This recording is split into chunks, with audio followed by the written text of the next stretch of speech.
इस वीडियो में हम आपको बताएंगे कि किस प्रकार से एक द्विघात समीकरण को द्विघाती सूत्र के द्वारा हल किया जाता है।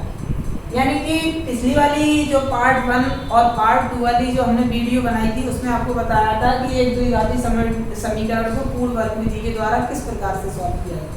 इस वाली वीडियो में हम आपको बताएंगे कि एक द्विघात समीकरण दिया जाता है और उसे दिया हो और उसे द्विघाती सूत्र के द्वारा किस प्रकार से हल करते हैं। तो सबसे पहले हम जो समीकरण हमें दिया गया है उसके मूलों का अस्तित्व चेक करते हैं। अस्तित्व चेक करने के लिए एक फॉर्मूला बना है b² - 4ac। यदि इसकी वैल्यू 0 से आपकी बड़ी आ जाती है या 0 के इक्वल आ जाती है तो दिए गए समीकरण के मूलों का अस्तित्व है, और छोटी आती है तो अस्तित्व नहीं है। तो सबसे पहले अस्तित्व होगा तो ही हम समीकरण के मूल ज्ञात करेंगे। ठीक है, तो चेक करते हैं। अब चेक करने के लिए सबसे पहले हमें जैसे ये वाला फॉर्मूला लगाएंगे हमें a b c की वैल्यू का मान पता होना आवश्यक है, लेकिन यहाँ पर अपन को पता नहीं है तो सबसे पहले पता करने के लिए इसे तुलना करेंगे व्यापक समीकरण से द्विघात। तो लिखते हैं समीकरण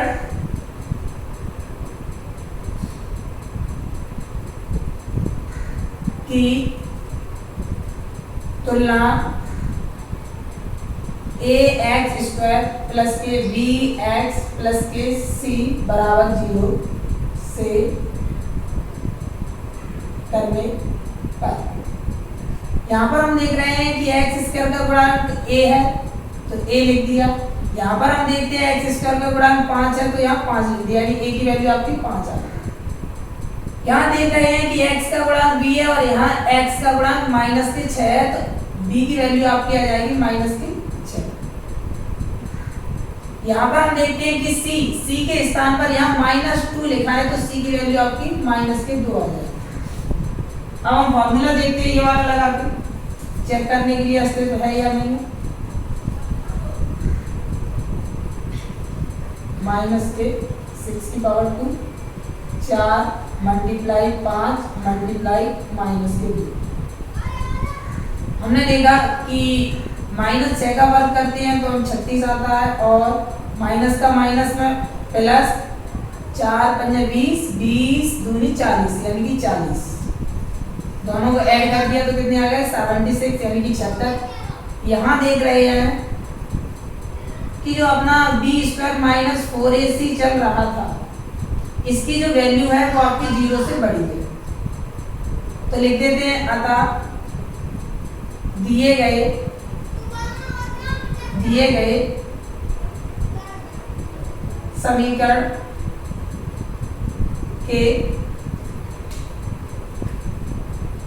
समीकरण के मूलों का अस्तित्व है। जब अस्तित्व होता है तो हम सूत्र का यूज करते हैं, यानी कि तब लिखते हैं यहाँ पर तब द्विघाती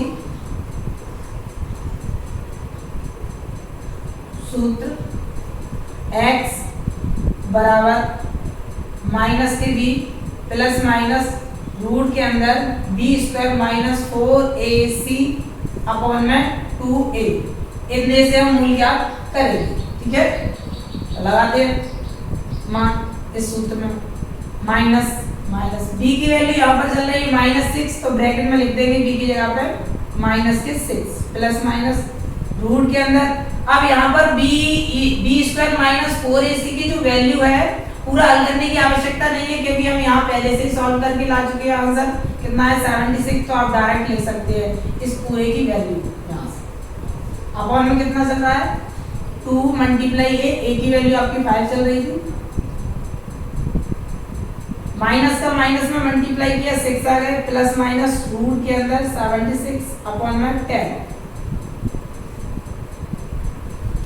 अब यहाँ पर देखते हैं क्या 76 के यानी कि 76 के खंड होते हैं। देखते हैं कितने खंड होते हैं।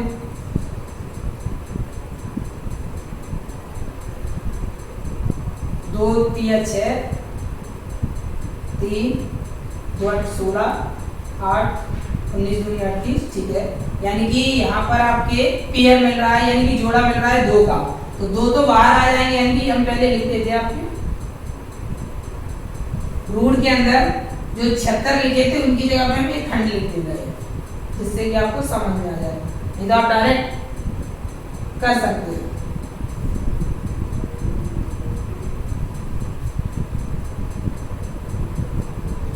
जोड़ा बन रहा था, बाहर आ गए 2, अंदर रह गए कितने, रूट के अंदर 19 अपॉन में 2। यहाँ पर हम देखो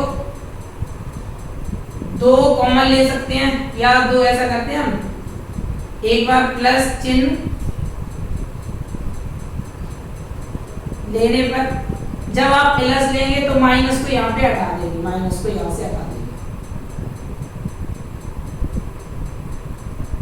इन दोनों में से हमने 2 कॉमन लिए।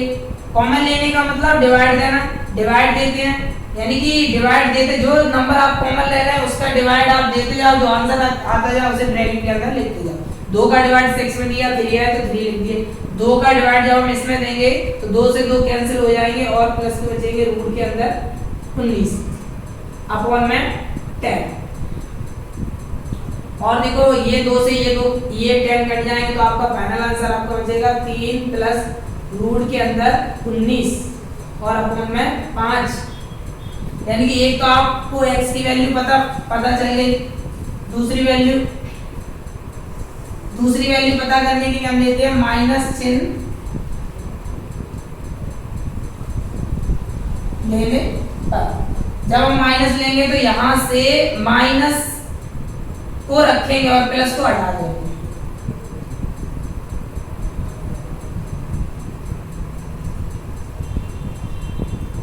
फिर से वही कार्य करते हैं, 2 कॉमन लिए थे, ऐसे ही हम यहाँ पे लेते हैं। 2 का भाग इसमें दिया 6, 2 का भाग इसमें दिया माइनस के 19 अपॉन में 10। 2 से 1 कैंसिल हो गए, x की वैल्यू आपकी आ गई 3 माइनस के रूट के अंदर 19 अपॉन में 5। ठीक है, तो हम लिखते हैं अतः दिए गए समीकरण के अभीष्ट मूल, एक बार ये लिख देंगे और एक बार ये लिख देंगे, या डायरेक्ट लिख सकते हैं अभीष्ट मूल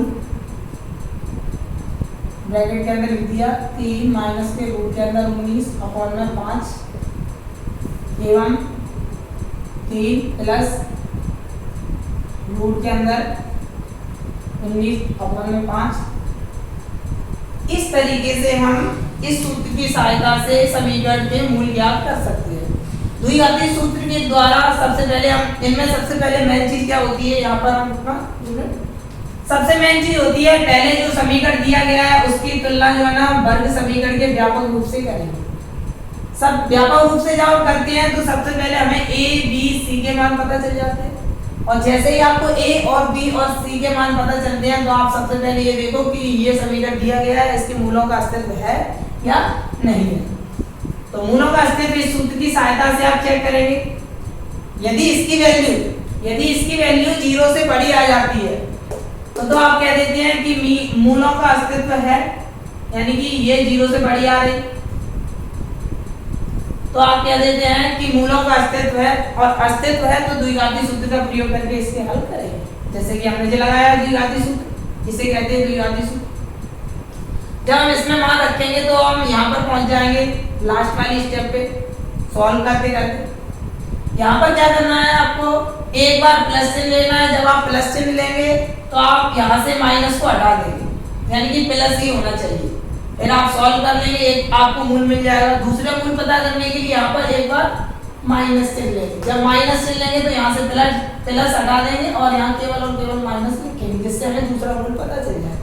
और इस तरीके से हम मूल ज्ञात कर सकते हैं द्विघाती समीकरण के द्वारा।